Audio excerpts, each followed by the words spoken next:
Hi everyone, it's Jackie. I'm back again with another journal to share with you. This time it's a hardback journal with 4 signatures, and this is my design team project for Artymaze for November-December. It's a fabric covered chipboard. It measures 8¼ by 6. There's a 2-inch spine, and I've used her sewing main journal kit and the ephemera pack as well. This image is from the ephemera set, and I've done this, I guess, in a Mrs. Cog inspired style. Fabric over the chipboard, I think I said. The tassel also inspired by Elizabeth, Mrs. Cog, and I've just clipped that onto the back. So if I take this off to show you, this is fabric, ribbon.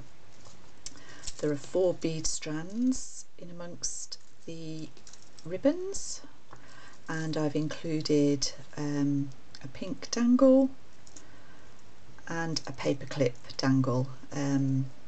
That's very much Pauline Forder inspired. It all looks pretty on the back of the journal. So if we go inside, it's got, if you count the fronts and backs, it's got 144 pages. I've used sari silk as the tie.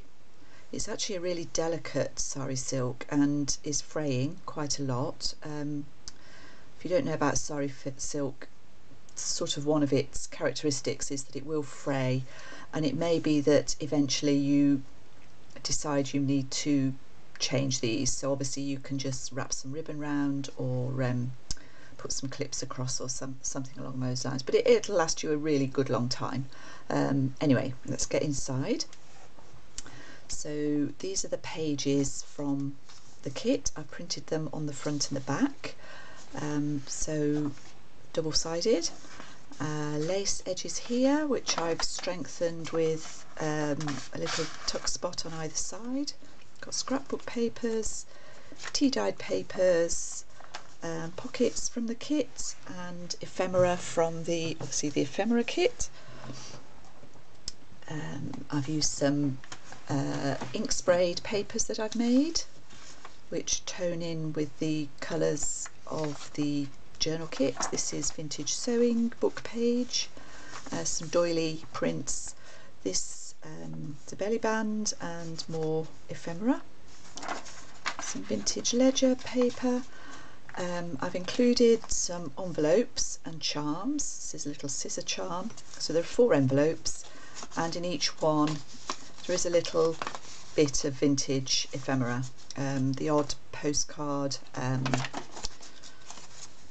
children's playing card, that type of thing. So that goes in there.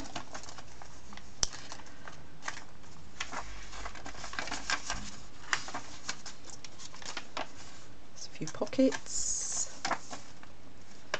Some of the tea dyeing is really quite pretty. In these little needle cases, I haven't put needles. I figured that would be a bit inappropriate. So there's a couple of these in the journal, and they've got some tea cards in them, and they just tuck in there. There's lots of writing space.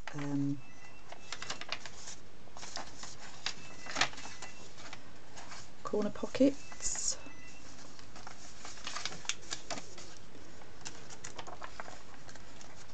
the envelope, and again some of the pretty dyed papers. These are gorgeous. This is Andrea. I hope I didn't say Julie at the beginning. Artymaze is Andrea's shop, and she has some really lovely kits. Too many to choose from, really.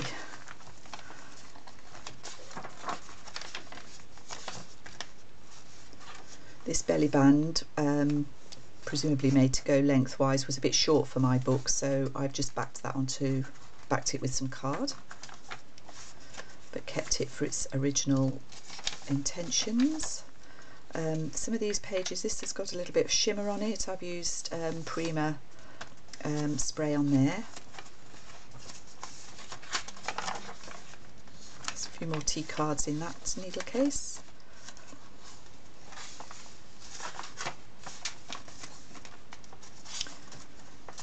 And I haven't used all of the kit by any means. It's a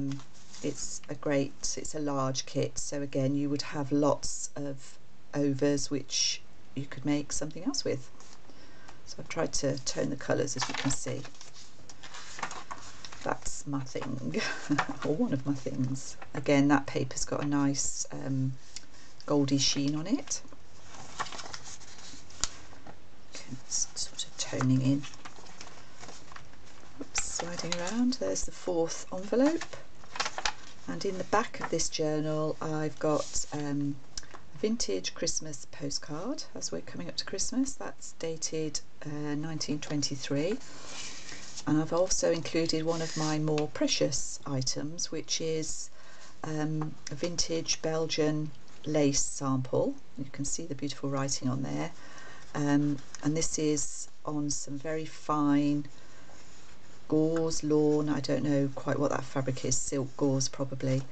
Anyway, I've only got a few of those, but there's one in this journal for you to use or keep to do what you like with. So that's my Artymaze DT design team project. This clips on the back, so it looks pretty hanging off the back of the shelf there. Thank you very much for watching, and I'll see you all again soon.